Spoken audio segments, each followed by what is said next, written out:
Hi, I'm Sean Cantwell, and this is the new Scaling Success podcast. We started Scaling Success to provide a space for entrepreneurs and business leaders to discuss the important topics that contribute to building a valuable and long-lasting enterprise, and to juxtapose our view as investors with that of entrepreneurs, founders, and CEOs who are on the front lines. Episodes are now on Spotify.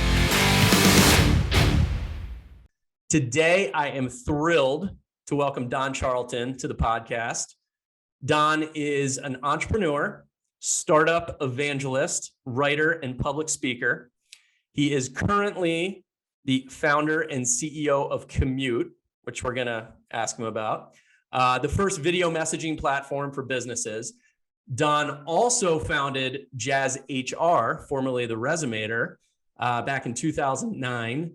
And established the company as a venture-backed leader in SMB-focused SaaS recruiting, now serving over 7,000 SMBs, recruiting for over 100,000 jobs. JazzHR is a widely adopted recruiting solution with a customer list that over time has included many big brand tech startups at the early stages of their development. The company was acquired earlier this year in what was a great outcome for shareholders, investors, employees, and customers. So Don is in that small set of folks who have raised capital for multiple companies during the course of his entrepreneurial journey. Don is a graduate of Rochester Institute of Technology. He has been profiled in the New York Times and Black Enterprise, was a regional finalist for the Ernst and Young Entrepreneur of the Year competition, and Business Insider named him as one of the 25 most influential African-Americans in technology. Don is a proud native son of Southwestern Pennsylvania and Pittsburgh, PA, currently residing in Atlanta, Georgia. So Don, welcome to the podcast. Hey, Sean, how you doing, man? I'm doing great. Nah, it's good to be with you, man. So I mentioned some of your career highlights, but there is so much more to the story. And I think your personal journey is a particularly interesting and inspiring one. So, I'm sure our listeners would love to hear a little bit more about your background and, kind of that path to becoming an entrepreneur. Got it. Well, thanks, Sean. It's great to be on your podcast. Ironic, as you know, we're basically mirrors of each other, and both got boys from rural Pennsylvania, right? So you grew up in the southeast. I grew up in southwestern Pennsylvania. We called it Pennsyltucky. I was more West Virginian than I was Pennsylvanian. Yep. I'm 44, which means I had an entire childhood without the internet. And then, coming from a small town, when I went to RIT, I thought the internet always existed, and it was just something that was in the big city. I started in southwestern Pennsylvania as a fine artist growing up. Rural, just me and my mom and my sister, grew up really poor. I used to joke that we had a kitchen table with 3 legs, and we pushed it in the corner to keep it up. Every once in a while when we were eating, it would slide down, and all the food would slide into the middle. Went to, got almost a full ride to RIT, but I went to school for graphic design, which became web design very quickly when I graduated from college in '99. I spent about 10 years as a professional web designer. And whenever you're doing web design work, you got your headphones on because you're trying to find something to listen to. And I became interested in TechCrunch and tech podcasts.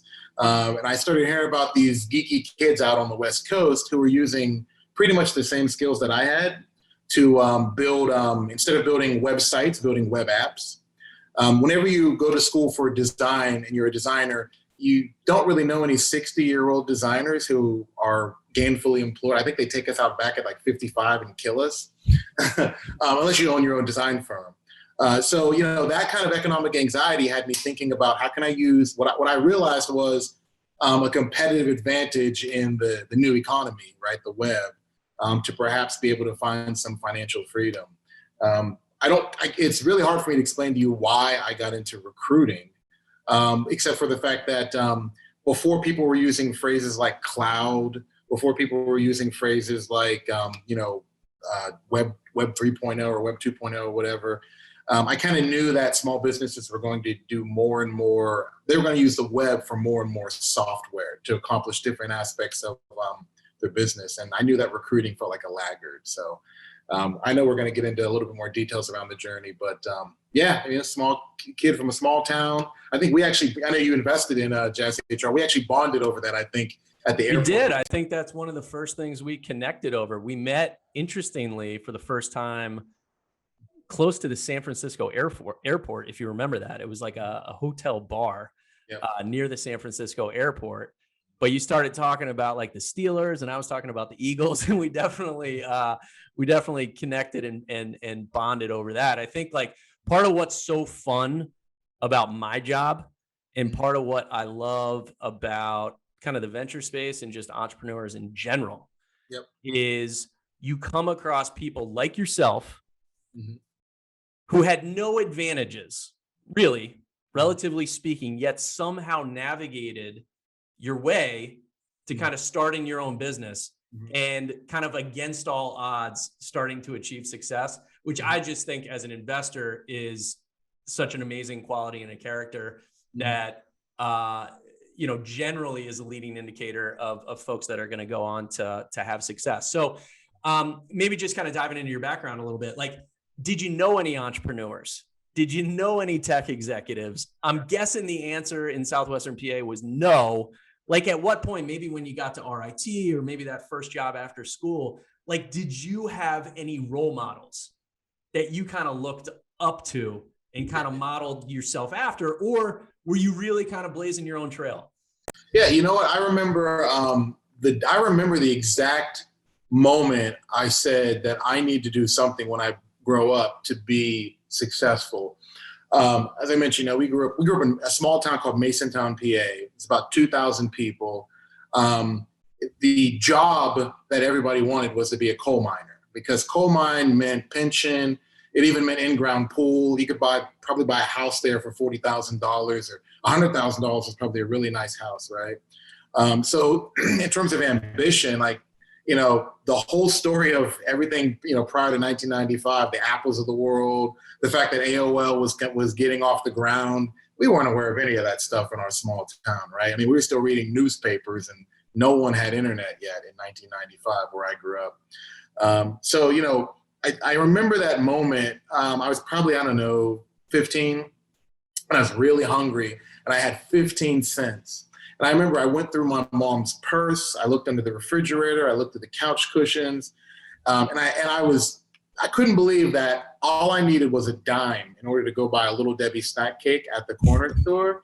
And I was like, how the hell can I not find a dime? Right? It just made me so aware of where I was in the world.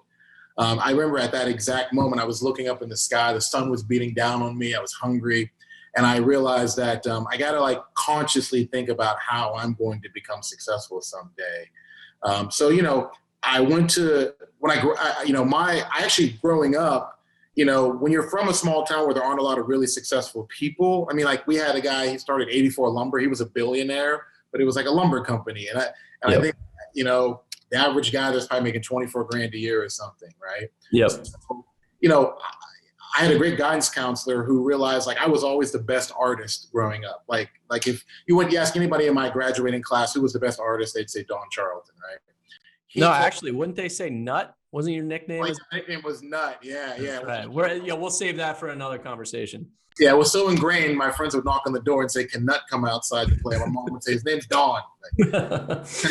But he told me about graphic design, which I'd never heard of, right? But I said, okay, I trust you. And he also told me a great piece of advice: get out of here, see more of the world.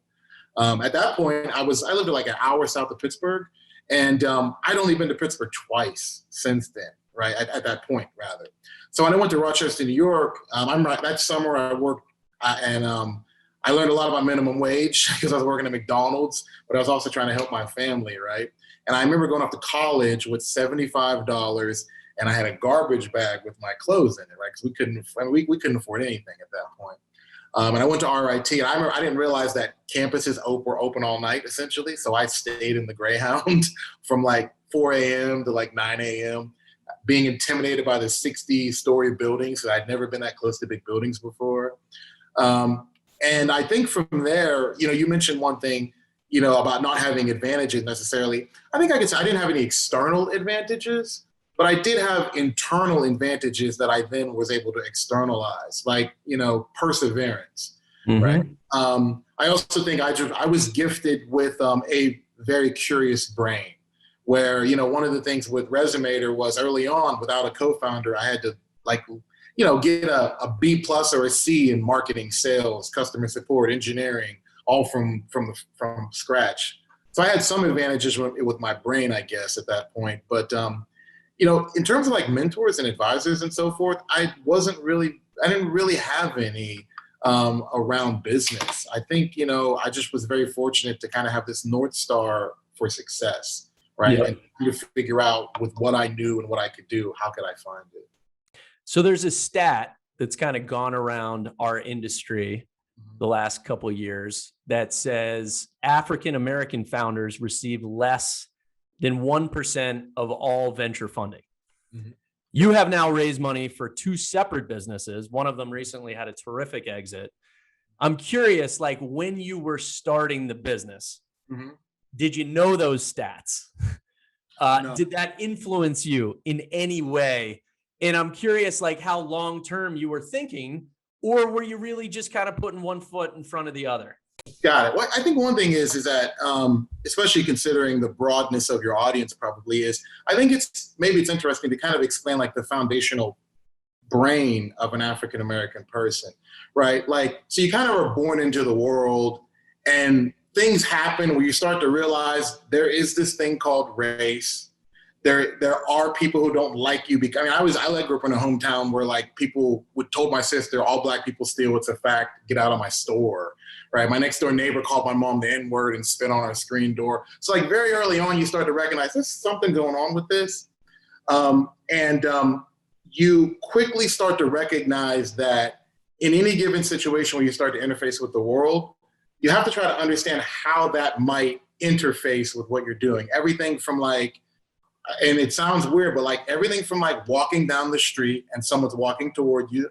I've had a woman sick a dog on me before because I was jogging up behind her. So that these things kind of get ingrained in you. So the point I'm trying to make is that, you then also recognize that we live in a country where back in the day, you and I couldn't have sat in that restaurant together, right? Mm-hmm. So when you have this as a foundation of your understanding and you realize it's in the past, but we're just talking today about, not today, but we were just hearing in the news about how there's a lot of people in this country that are very concerned about the demographic changes and so forth. So we're still in a world where somehow race is a ball of gumbo in this. Mm-hmm. So you kind of know from the beginning of your life and career that you're always gaming out how race plays a factor in anything you do, right? Sports is great because it's an ultimate equalizer. Nobody gives a shit about. That's why sports has so many people of success and so forth. Anything that involves basically no one can actually put up an obstacle in front of you artificially is where you can see a lot of equality and so forth. So I think, when I went to school for graphic design, first of all, in my class, there were no black people in graphic design, right? And I think people, I always like to tell white people, it's like, imagine if you went to Jamaica and you just stayed there. Right. And everywhere you went, you were integrating the place. Right. You start to become conscious of like different things. Right. So when I got out of school, I knew that there was one thing that was really, really beneficial, which my first 2 bosses, it was a design firm called Agnew Moyer Smith. And what they did really well was like they never made me feel like they were making decisions about how to work with me where I had that sense that race was involved. That's happened in my life sometimes, but it didn't happen with them. And I think that them putting me in front of clients who, by the way, would read that Don Charlton was going to be there, and guess they had the 1,000-yard handshake when they saw me, right? Because they were just surprised that a designer was named Don Charlton. I think at a very early age, I kind of recognized that and everybody has different obstacles. One of my obstacles was not having any idea how race impacts me when I interface with somebody. And in the most benign way, a little bit of bias, and in the worst way, overt prejudice or racism. Not knowing that, but always being sensitive to it. you just kind of know that the best thing you can do is be the best. Because if you can become undeniably hireable, just like I looked at my company as being undeniably fundable, like understanding where the bar is and just hitting it, is the way I've kind of like lived my life. So the short answer to your question is no, I wasn't even thinking about what percentage of African Americans raised venture capital, because fuck, Sean, I knew it was low. I fucking knew it was low, right? Yeah. And there's also things that people don't think about that really, they hurt. I remember John Doerr was on stage at, I think, TechCrunch, whenever they were doing the TechCrunch 40 conferences. And he was talking about what he liked in the Google founders. And he mentioned like they were Stanford, they were geeky. And then he actually had the audacity to say, and they were white, right? And I remember sitting there thinking, a lot of people don't realize that like, that impacts me. Like I think about like, when I sit across the table from a John Doerr, how is he factoring that in? Like, is it a plus for them because they went to Stanford? Is it a negative for me, or is it just neutral because I'm not? So you just become very aware of those type of things. And then you have to make a decision, because there are going to be hurdles. You're either going to allow them to be hurdles, or you're going to allow them to be puzzles, right? And if you treat it like a puzzle, right, it's just something you have to solve, you know, you're going to be able to continually move forward in your career and so forth.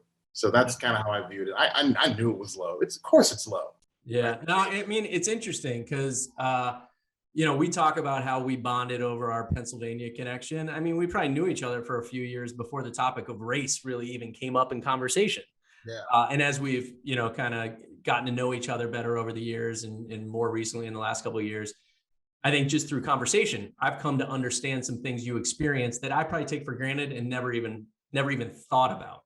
Yeah. So I think like while it's uncomfortable to talk about race, I think it's productive. And you know, you mentioned, you know, we have a broad audience. I think it's helpful for people, you know, on two fronts. One, there's the next wave of Don Charltons out there. And I think there are folks who can learn a lot from your experience. And then secondly, there are other folks that don't know what it's like to walk in your shoes. And I think it's helpful to kind of understand some of those different perspectives. So thank you for kind of, you know, sharing some of your kind of real life experiences. One of the things I most admire about you, Don, is, you know, as I've gotten to know you over the years, you know, you take the responsibility of being an African-American founder very seriously. And I think because of that, you put even more pressure on yourself to be successful, to kind of become that mentor and that blueprint for kind of, you know, future generations. So, you know, thought it might be useful just to kind of understand and kind of walk through your journey sequentially. Yeah. And kind of the process with Resumator, which eventually became JazzHR, and now you're doing it all over again at Kommute. So, you know, we talked about your path to kind of RIT.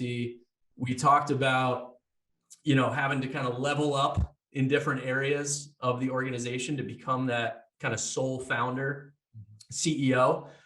Maybe let's just break the you know, process of building the business into stages. So, you know, I know, you know, you've kind of framed it, that stage of becoming tech aware, became interested in tech, you know, that decision to launch a business. Yeah. Talk to us about that a little bit. You know, we often would joke at board meetings about how you know, developed the original code at your kitchen table. I don't know if that's actually true, but I'd love to hear in your words. Well, yeah, it was a second bedroom, but okay. But so I think the first thing is you know, I think the preamble for all the things I'm going to go through is you know, everybody has their own unique hurdles, right? In terms of starting a tech company and so forth.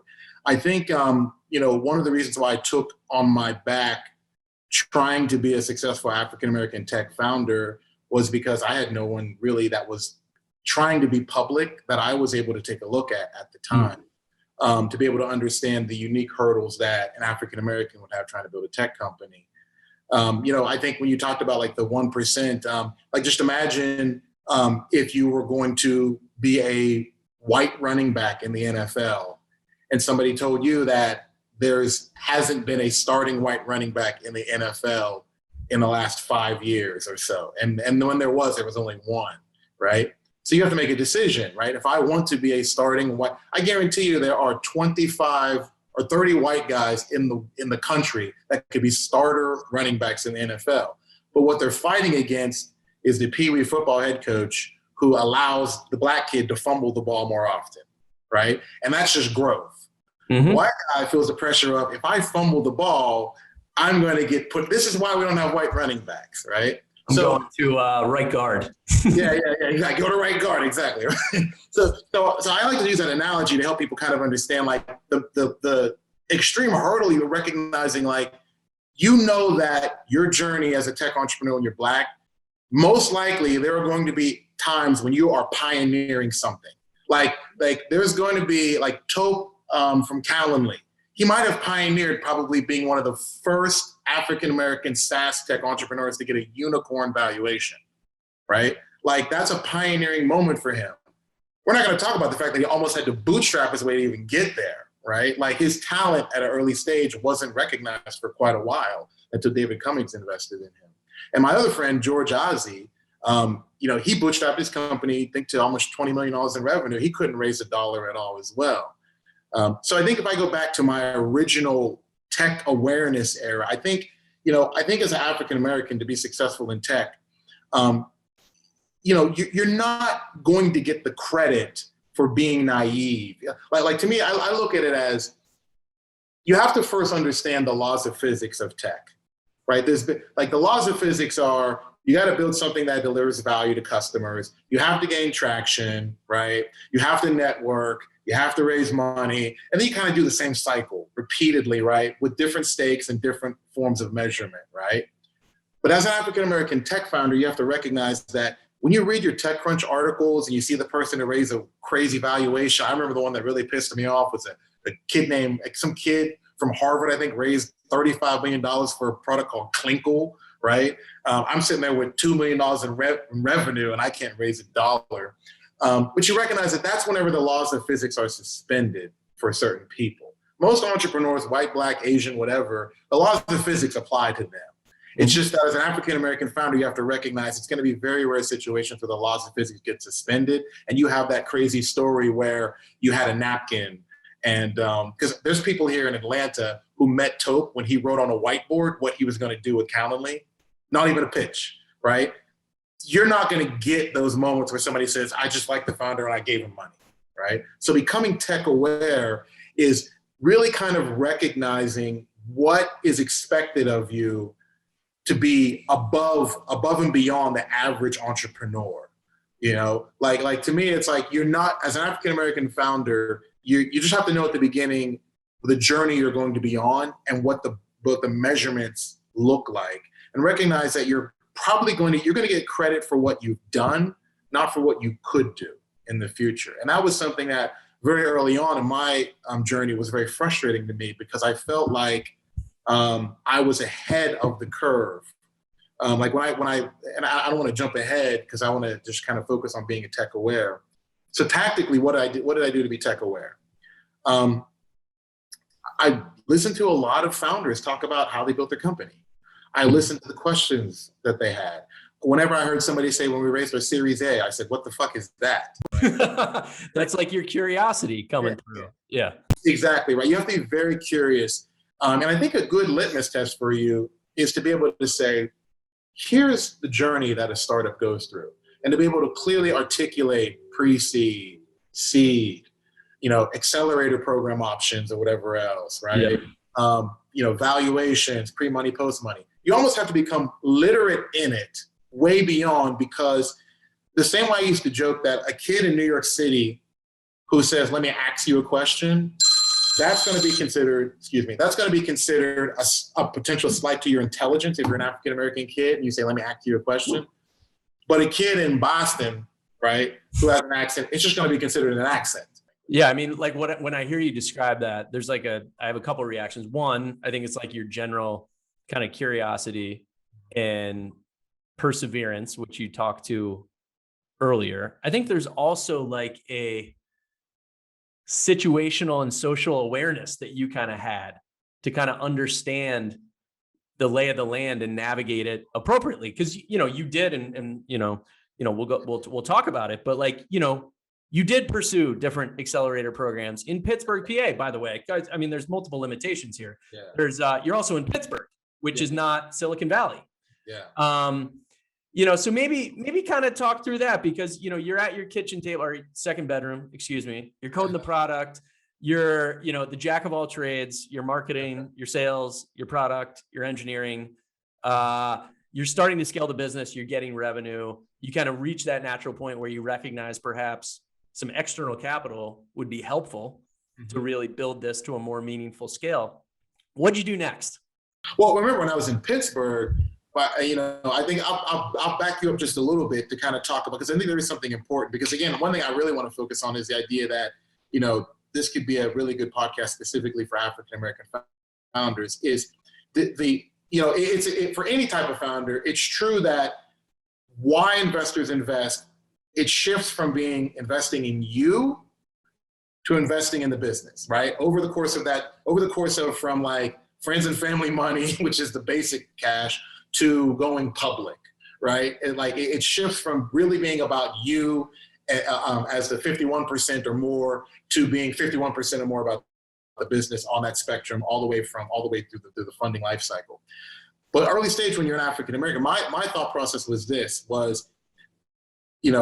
knowing that I was probably trailblazing, accelerator programs, I knew in some cases, like I knew that they were actively looking to try to have a diverse pool of people, right? Now, I didn't view myself as like some diversity charity case because I fucking knew I was off. But what I knew was that confidence. That's another one of your traits, Don, that you didn't mention earlier. Confidence. But I knew that there was a fundamental focus on the fact that they weren't going to have bias in the process, right?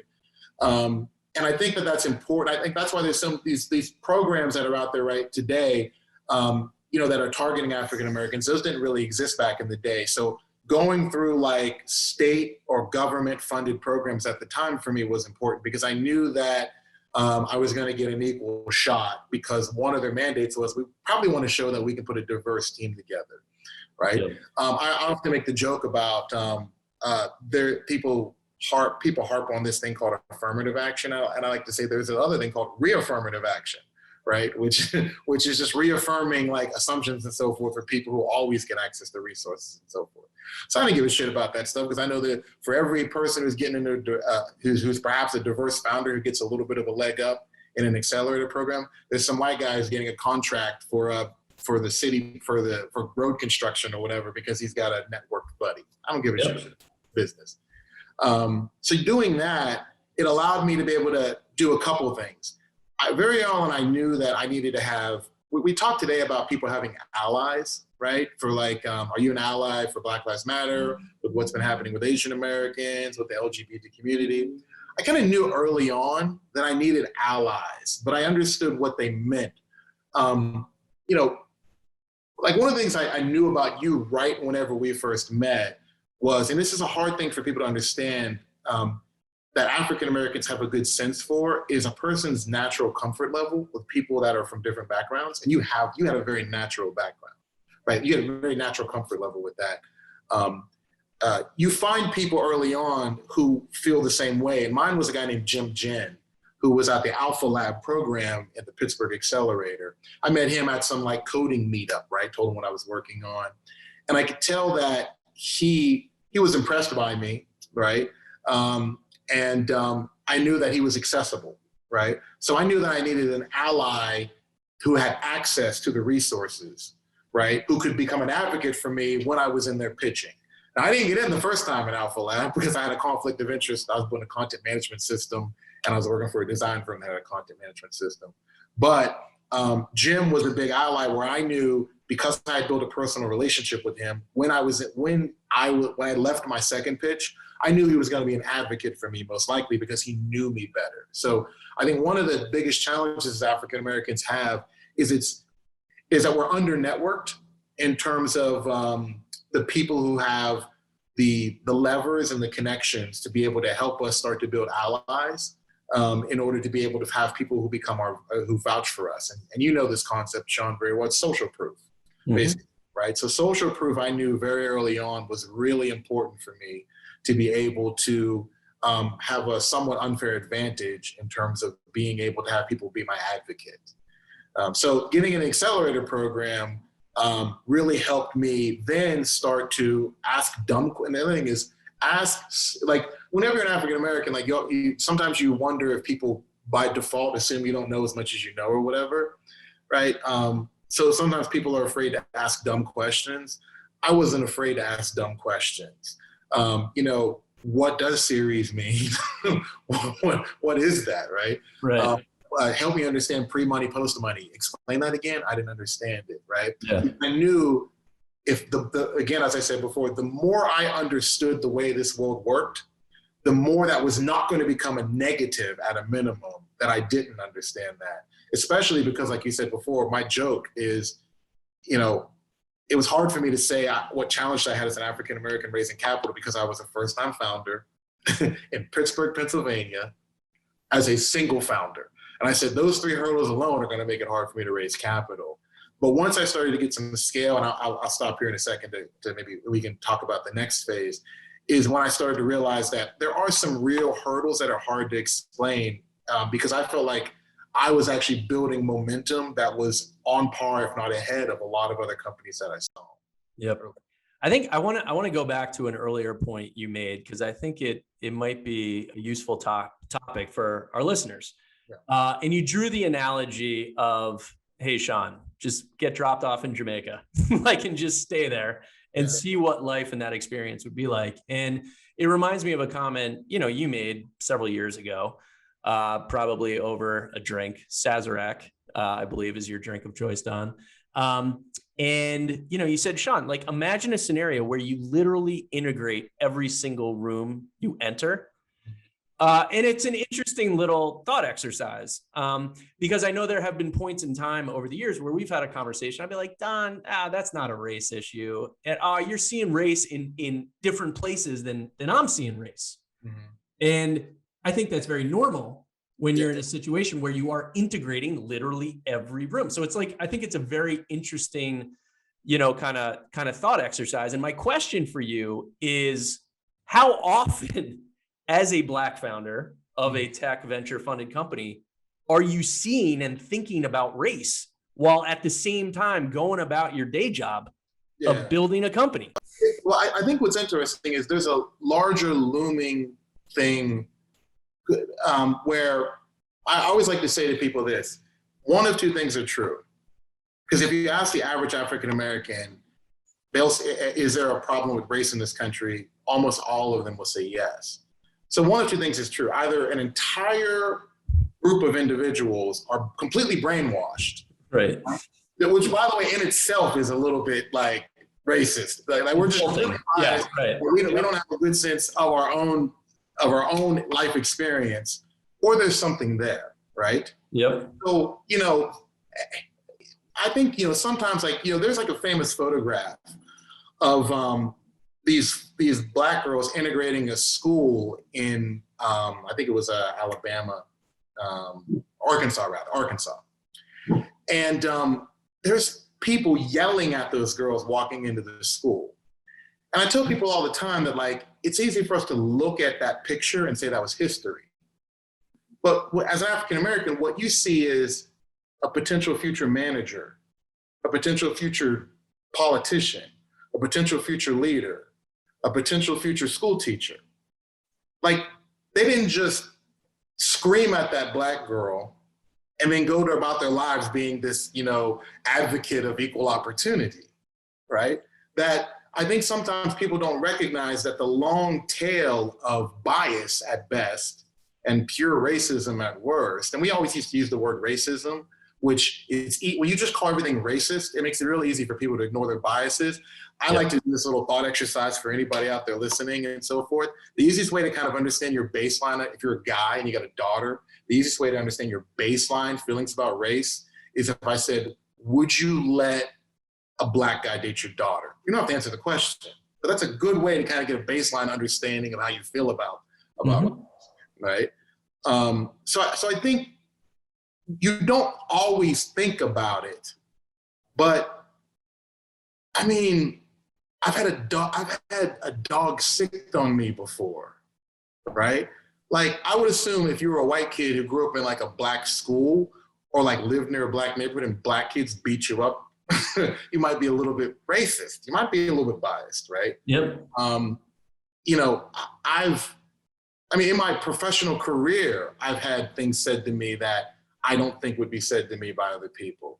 So I think it's one of those things where it's not that you think about it all the time. It's more like a vigilance. So how about, Don, we talked about, one of your goals is you want to be able, a future, up and coming African-American tech entrepreneur asking you for advice. You want to be able to, kind of point them to this podcast. Given all of that, you very easily could have been like, it's too hard. Yeah. But you didn't. Yeah. You persevered and you kind of fought through it. And maybe just talk through that, how you manage that. But I think what it is that I would actually argue that all African Americans are already like naturally trained to do it. You just happen to be talking to somebody who was able to push through more and more and more. Yeah. And some of that stuff has nothing to do with my pushing through race. I also just happen to be fucking hard charging and so forth, whatever else, right? Yep.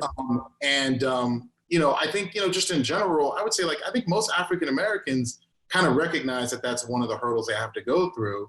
It's just that, you can recognize that there's a hurdle, but you can also run up against hurdles that are just impossible to jump over.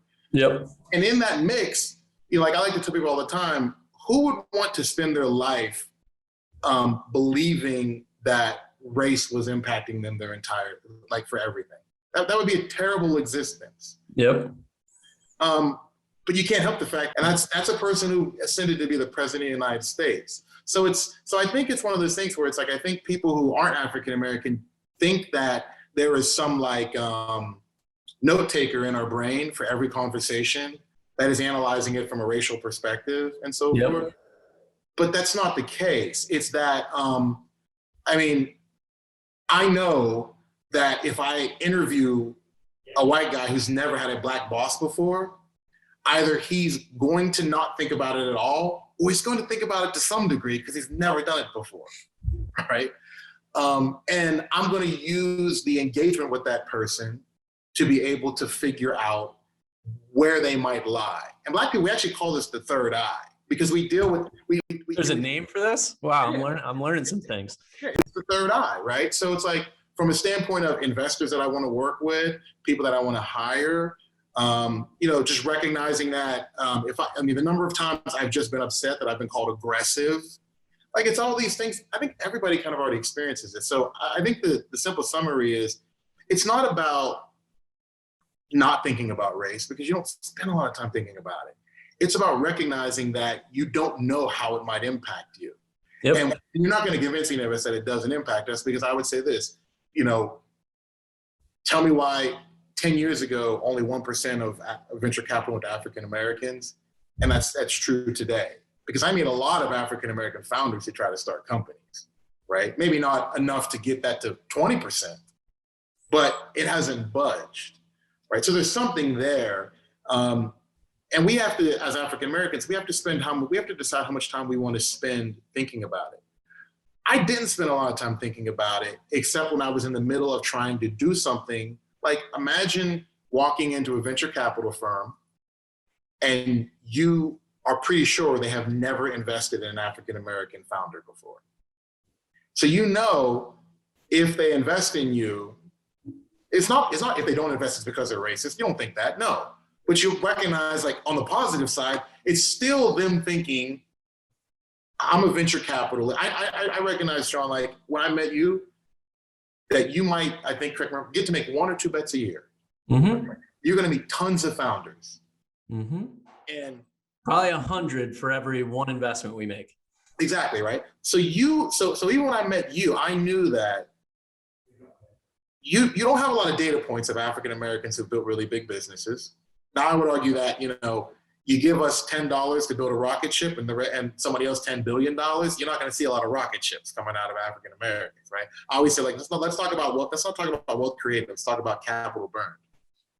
But I know that no matter what your biases are, and your biases could just be data driven about demographics. It could be no bias. I have no clue because I don't know you, right? Yep. But I do recognize that, what I also like, you didn't even think about the fact that you were doing something that was kind of pioneering. I bet you are rare. You might be in the 1% of venture capitalists who have chosen an African-American startup to invest in. You ever think about that?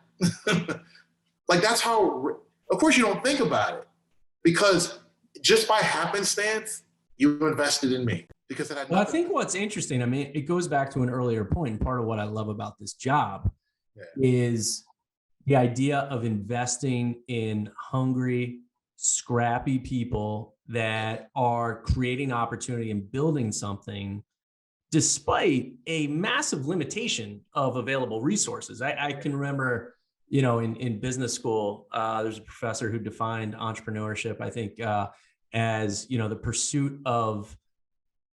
pursuit of opportunity with no regard for available resources. Basically meaning like, I'm going to go do this and I'm going to figure it out as I go. Part of what I love about this country is the idea of the American dream. The American dream should be available to all people, and there should be equality of opportunity to all people. And I think, part of what excites me about you sharing your story is kind of creating that blueprint that the opportunity is there. And you got to know how to get it. You got to be hungry. You got to be scrappy. You got to fight against the odds. But like, hey, there's Don Charlton. Like he did it. So maybe I can do it. Yeah, exactly. And I think, to kind of like jump back, we talked about different stages. I talked about like getting into accelerator. So like the next stage, I think, and I think something that's really important that I think African-Americans should understand is that, in my opinion, the only way to be successful in a startup is to persevere long enough so that you do have your moment where the laws of startup physics they break. Like you're actually defying the laws of startup physics because you're destined to fail, but amazing things happen. And I think that, some things that I think for other groups of people that seem benign are actually bending the laws of physics for African-American tech founders. And I had my moment when I met Paige Craig. So I was trying to raise venture capital in Pittsburgh, which admittedly was hard for anybody. But I had built a relatively fast-growing tech company right at that point that I thought was undeniably fundable. And I had this guy reach out to me out of nowhere in an email. And I had this moment that literally, most people would assume only non-Black or non-Latinx founders experience, but I had mine. And it was Paige Craig, who was, again, a person who really, at their core, is a person who views the world as a meritocracy, just looks at the business. And he was using the product. And he liked it. And I had this moment that I didn't know existed. I had a phone call with him, and in an hour, he told me he was going to commit $100,000 to my business and then open up his network to me. So that conversation with him is the only reason why you and I connected. I had this moment that seemed so unrealistic. This like person who out of nowhere, who never met me in person, knew me for an hour, right? And then basically invested in me. That's an atypical story for an African-American founder. And I was able to connect with something like that. That's that moment when hard work meets luck. Like you had some luck. Yeah, but it only happened because you were working really freaking hard. Exactly. But I think that the challenge, though, is that I think that we run the risk of basically relegating my story to be, well, I just worked really harder than maybe some other folks do. One thing I will say is this, and for a very long time, I have struggled to, I wanted to not say this, but I'm a little different. I'm technical. I went to school for design, so I could also design my interface. So one of my biggest reasons why I was able to be successful was because I didn't run into hurdles where if you can't raise $100,000, you can't hire a developer. So unless you can build, I taught myself to code. The amount of things that I built up in myself are atypical of most founders. Mm-hmm. Because what I said to myself was, again, as an African, I knew if I can't code, if I can't market, if I can't sell, I got to find somebody to do those things. I don't feel like trying to convince somebody to come work for me for free, because I don't blame somebody who has never seen an African-American build a successful tech company if they might hedge and wonder, like, is this going to be the guy? Right? No matter how, again, on whatever spectrum I think of it, just a weird curiosity all the way to like, nah, I don't really know if he can do it. I don't have time to figure out the spectrum. So I went way above and beyond what I think a founder should have to do in order to just completely remove the need for another person. It's interesting. Yeah. Like you just didn't want to rely on anyone else, maybe because you didn't want to, or because you felt like you didn't have the luxury to rely on anyone else. And because of that, you kind of became the one-man band, Swiss Army knife, plug in whatever analogy you want. And what's interesting is that became a negative against me. Like I thought for a second that, hell, I had built myself up to be able to build a software. I mean, we were doing like, I don't know, $1 million in revenue or something with just me and some kids, right? But it actually became a detractor because people always thought that I wanted to do everything. When the reality is the fact that I did everything is the reason why we're even having the conversation, because the problem we have is we don't have as many African Americans in computer science. The ones that do, like one of the things in the African American community is, this idea that you can go work in a large, like having your cousin or your son work for Facebook or Google, right? That's a feeling of success in the African American community, right? To convince somebody who works in one of those companies to leave that great job, which you already feel like was hard to get, to come work for the Resumator, right? Which loses money every day and hasn't raised $1 million. You just start to realize like those hurdles are going to be just way too difficult. So I wasn't even trying to recruit African-American founders. I just said, I'm not going to be slowed down by the fact that I can't recruit someone else. Now, you can make an argument that I copped out on like just doing a hard task, which is finding someone to believe in you. Probably, right? But at that time, I was just figuring out my own algorithm for success and, doing it all myself, which I thought was going to make me considered to be exceptional, actually turned into a liability for folks because there was a misconception that I wanted to do everything. When the reality was no. When you have $150,000 in the bank, it's hard to hire somebody who you have to pay $100,000. Yeah, I mean, it's interesting. You're talking a little bit, in some ways, just the evolution of a founder and the role you play. Yeah. I think every founder, to a degree, maybe there's a co-founder where it's one or two people wearing multiple hats. That does not scale forever. And you enter this new zone of the business where you got to build a team. Yeah. And, you got to let go of some, responsibilities along the way. So, I'm curious, I mentioned at the, kind of outset that, Jazz had a great outcome. You're now running Kommute, you're on to your next thing. Yep. I'm curious, as you look back on JazzHR, what are kind of your big takeaways and lessons learned that you would kind of package and turn into advice to kind of an up and coming entrepreneur? One thing I would say fundamentally is find investors who not only believe in you, but they're willing to give you a shot, where you're not feeling like you've immediately gotten investors who are basically hedging whether or not you can do the job. Because and I would even argue that what I've learned through you folks is that they won't even see the fact that they're trailblazing. They just won't. Maybe today because our world is a little bit more focused on it, but you guys didn't even think about that stuff. And I'll never be able to explain to you that you can get a sense as an African-American when other people do. When you're right, you just can't, right? So I think that's the first thing. I think another thing is to just recognize that you have to really understand what growth looks like for whatever stage you're raising capital for. And you can just ask VCs like, hey, look, for me to be able to raise a check from you, what growth dynamics do you need to see? What team dynamics do you need to see? And just keep getting answers to that question. So you form sort of this amalgamation of like what success looks like for the next stage of growth. And the unfortunate fact is, for African Americans, you have to hit it. You got to get on that path. Like the laws of physics are not like the idea that you have a conversation with someone and they stroke $1 million check. It's going to be based on what you accomplish, not based on what you can do. Yeah. And if it does, then just remember that you've done a unicorn thing in the for African Americans in tech. So I think that, you know, if I were to give a couple quick summaries, I would say that those are some things that are, I think, really important to kind of think about.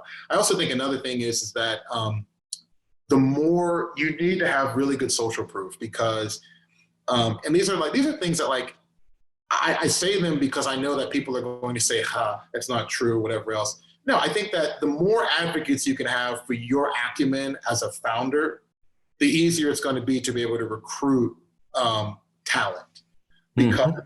Because you're going to be in a situation like, for example, my first chief technology officer was Andy Fraley. And I knew that one of the reasons why Andy Fraley came to work for me was because I think he was very interested in the novel idea of an African-American founder having built I think he actually even said that to me. That was he was passionate about it, right? So I think, you know, in some ways, part of your narrative, which back in the day I would say is just from a team perspective, but I think today, and with our society, you could also make it part of your fundraising perspective, is you kind of want people who either in the forefront or the back of their mind like the idea of pioneering and being part of something bigger than them. Like you want to find allies who like the idea that I think Paige likes the fact that he invested in an African-American man who had a 9-figure exit. I think Andy does too, right? You know, that's not why they invested, but I think that they kind of get a kick out of it. And I think that we're at a stage in society where if you can find investors who recognize that the bar is always going to be high, but I'm proactively curious about the idea that I can be an investor. And that's what I said to you before, man. Sean, I don't even think you think about the fact that you've probably done something that 1% of VCs have ever done, right? There's some people I think also think about that proactively. And as an African-American founder, if you want to accelerate your success, you want to find advocates for the fact that success in tech can be diverse. Even if you're the one recognizing that person is subconsciously invested in your story and who you are, versus maybe somebody who just looks at the numbers of your business. And obviously at this point, we were big enough that you were thinking about that. Yeah, I mean, I think at the time where, you know, we came to know each other, your business spoke for itself.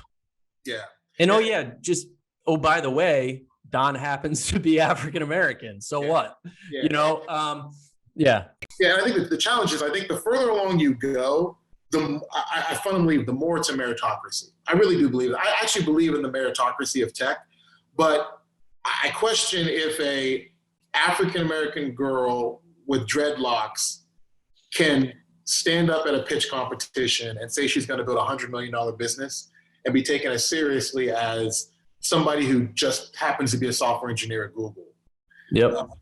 I question that, because I think that there's access to the very early capital and social connections to be able to get started, you know. And I think my success lends for the fact that, like, I didn't overcome obstacles, in my opinion. I just fucking made it really fucking hard to not invest in my company, given good terms and so forth, right, for the investors. And that was one thing I also thought about too, is that don't, as an African-American founder, get discouraged. Like, because if you're an African-American founder and you talk to let's say a white lawyer, and you ask him, what valuations are you seeing on post-money safes? He might say something to you like, oh man, I'm seeing stuff as high as 7 to 9 pre-money or whatever, right? And then if you go out and you're not getting 7 to 9, you start to wonder whether or not you're dealing with bias or whatever else. Right. But what you don't recognize is the lawyer, because he's a nice guy, he's just telling you what he's seeing. He's not thinking about the fact that, like, those are deals where the laws of physics kind of get shifted a little bit. And for us as African Americans, it's a little bit harder for us to get those opportunities. A 5 to 6 pre-money is pretty fucking good on a safe round, depending on how much you're raising too. Yep. And I think that, like, having those kind of understandings of the world, you know, I think that's one of the things that we struggle with, and why I think perhaps we get a little more frustrated raising capital, because we're not really kind of told that, you know, like, we think that the startup world is this land of milk and honey where if you build it, people will invest, and there's lofty valuations, and everybody sees that no matter what you look like, right? But we don't recognize it like, yeah, but in the end, if you're a female, if you're African American, whatever else, you gotta build just treat it like a real business. Don't think you're gonna get favors, right? Where the laws of physics are gonna bend for you. And eventually they will, right? And you'll get to the point that the meritocracy starts to kick in. Yep. No, I think this is good. And, I think having conversations like this, while at times uncomfortable, I know I shared with you, like as a white guy, sometimes it's uncomfortable to talk about race because there's no way I can understand your life experience, right? And as a result, I'm bound to make ignorant comments or insensitive comments or not fully appreciate what the Black experience is in America. But I think having conversations like this, are a step in the right direction. I think, you laying out your kind of life experiences and how your curiosity led you to kind of uncover opportunity in different ways, again, kind of lays the groundwork for others to hopefully, kind of follow in your wake. And, you're right. Like in the last couple of years, I think the conversation is ratcheting up in volume, and there are more opportunities and there are more conscious efforts to invest in underrepresented groups, whether it be women entrepreneurs, underrepresented minorities, et cetera. But I think, these conversations are necessary to help, kind of level the playing field and educate people and I think on different experiences. And I think a way to do it, like I could, one thing I would love to ask VCs is this: just you tell me why it's 1%, right? What needs to change in order for it to be 2%? What's interesting, Don? There's I think like in the last couple of years, as some of those stats have been surfaced, I have had conversations with, other folks in the industry, and they might ask the question, hey, or they might make the observation, I've been doing this a long time. Yep. And in 15 years, I've probably met, pick a number, big number, 5,000 entrepreneurs, 3,500 entrepreneurs, whatever the number is. Yep. People often say, I think I have only met 5 Black tech entrepreneurs. Yep. Which is so interesting. So then you ask the question, well, why is that? Yeah. Is it because, that path and the opportunities are not laid out to create the success, or are the doors not open? And I think the answer is somewhere in between. I think it's on both sides. I think that African Americans are rapidly like there was the geeky white boy world that was able to very early on, and the Stanfords and the Harvards of the world. There was like sort of like this lineage of the geeky white boy and Asian boy world of like talking about tech, computer science, interest in computer science.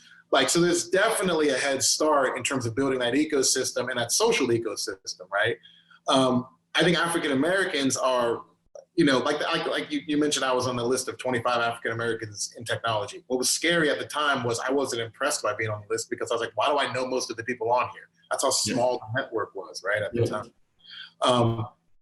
The best way for me to answer that question, I say this: look at how many companies are in Google for startups. If you want to put in the show notes here, I can actually send you a list of many African-American tech companies. They've actually compiled a list of African-American tech companies. I think the reason is, on one hand, I think that, I'll just give you an example. Like in Pittsburgh, I was a very successful tech company by most people's measurement. So a lot of the founders in Pittsburgh would reach out to me for advice on how to raise capital. True story. So I'm talking to a guy who's mentioning that he's trying to figure out how to raise some capital, and he's trying to close out his round. And I'm giving him advice. The next day he calls me up and he says that he had a conversation, I think, with Sam Altman or something, and I had dinner with him. And he raised $1 million. Why? Because his social network was able to get him in the room with Sam Altman, right? His social network was able to introduce him to the fact that Y Combinator existed, and Techstars and so forth. I think that we're only at the first 5 years of African Americans really becoming conscious of like these foundational connections into the social network. of tech to be able to start to work their way into situations where they're getting introductions to VCs. It's funny, Don, you might not even remember this. I think I was in the airport with you one time. I can't even remember what airport. But we ran into Chris Bosch. You remember that?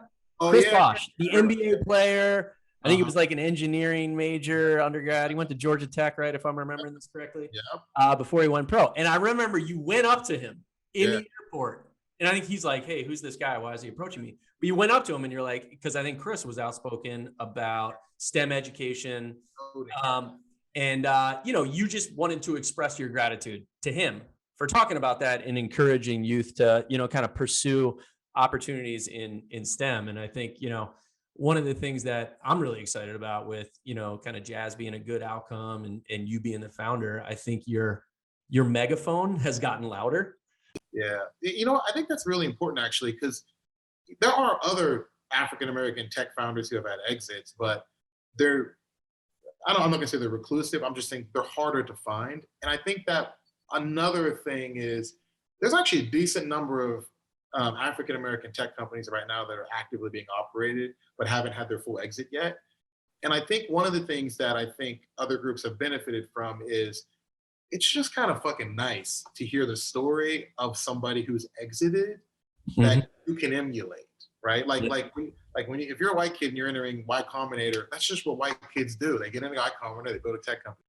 Not all white kids, but yeah, no. Not all white kids, women, whatever else. Yeah. But the point is that you don't get a chance to often. I feel like I have a very rare perspective on having been an African-American founder who's gotten all the way through it. Yeah. So I do feel now you're doing it again. Yeah. So I do feel a responsibility to kind of let people see the fact that there is an endpoint for this. Like Sam Altman, the reason why I can say Sam Altman, you know who Sam Altman is because he has been successful, right? And I think the more African-American tech entrepreneurs where we have seen their start and their endpoint, and then they're able to come back in and be a beacon for the community, I think that ecosystem, I'd love to be part of the beginning of that ecosystem, because I actually think that is one of the things that leads to, I can introduce you to an African-American founder now if they've gotten over the hurdles of what I think is a good investment for you. And I don't think that there's enough of us yet that have gotten the full circle to be able to actively, just keep on funneling more people up to the Series C of Volition Capital. Yeah, no, I think your story is a super impressive and inspirational one. And I know you're going to have a huge impact. You've already had a huge impact. Before I let you go, I alluded to the fact that you are doing it all over again. Yep. And I know you've made mention that Kommute's going to be even bigger.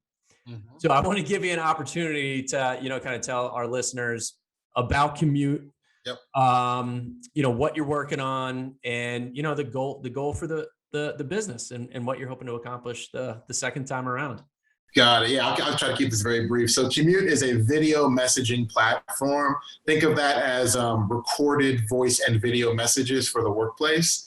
The problem that we're trying to solve is, especially in a remote work world, I started this company before COVID. You're spending a lot of time in short meetings or writing long emails because you're not able to kind of have those hallway conversations, face-to-face conversations. You're not able to have a conversation after the meeting to stay aligned. So a voice and video messaging platform enables people to be able to asynchronously send communications using the power of your voice and the ease of just speaking. Or if it's something that's visual, being able to share your screen, right? Record your screen. The magic is we all know how to record a video on our phone, whatever, but try to get it up on the internet so you can share it with anybody, especially if you don't have their phone number, right? So the magic of ours is you record a video. You can add text to it. You can even integrate things like your calendar if maybe you're in sales and you want someone to schedule a meeting. And as soon as you click save, that link is already live on the internet for you to be able to save within, to email to anyone, post in a Slack channel, you name it. So I would say long term, I believe that companies like GoToMeeting, WebEx, and Zoom, the voice and video stack is going to include not just the synchronous tools that they have for voice and video communication, but also asynchronous. And I feel like we want to be one of the seminal platforms that really kind of popularizes what I think is a new form of communication, which is recorded video and voice, in the workplace. And for all the founders out there, we raised a small safe round. We've gotten our first enterprise customer, and we're going to continue to use our proceeds to be able to gain, to be able to get some traction where we can garner a true seed round, or if we're just really growing fast, maybe we can skip that round and go right to a Series A. See how I said that? Sean understands what I'm saying when I say that. It's really important for you to learn that, even if it's your first company, because you'll sound like you know what the hell you're talking about. All right, so check it out, KOMMUTE.com, Kommute. Don, you're the man. Thank you so much for taking the time to chat with me and give our listeners the opportunity to hear a little bit about your background and your entrepreneurial journey, which is a successful one. And now I'm really excited to kind of watch what you can accomplish here in not only in round two, but also even outside of work. Because I know you can have a big impact, and I know you will. So Don, thank you. Thank you. And Sean, I want to say thank you, because as anyone listening can tell, me continually saying like, you're not really realizing how much of a pioneer you are is one of the great things, humble things about you that I really appreciate. And the fact that you backed me, and the fact that it's hard for me to explain to you just how special that makes you in my life, considering the challenges that you face as an African-American entrepreneur.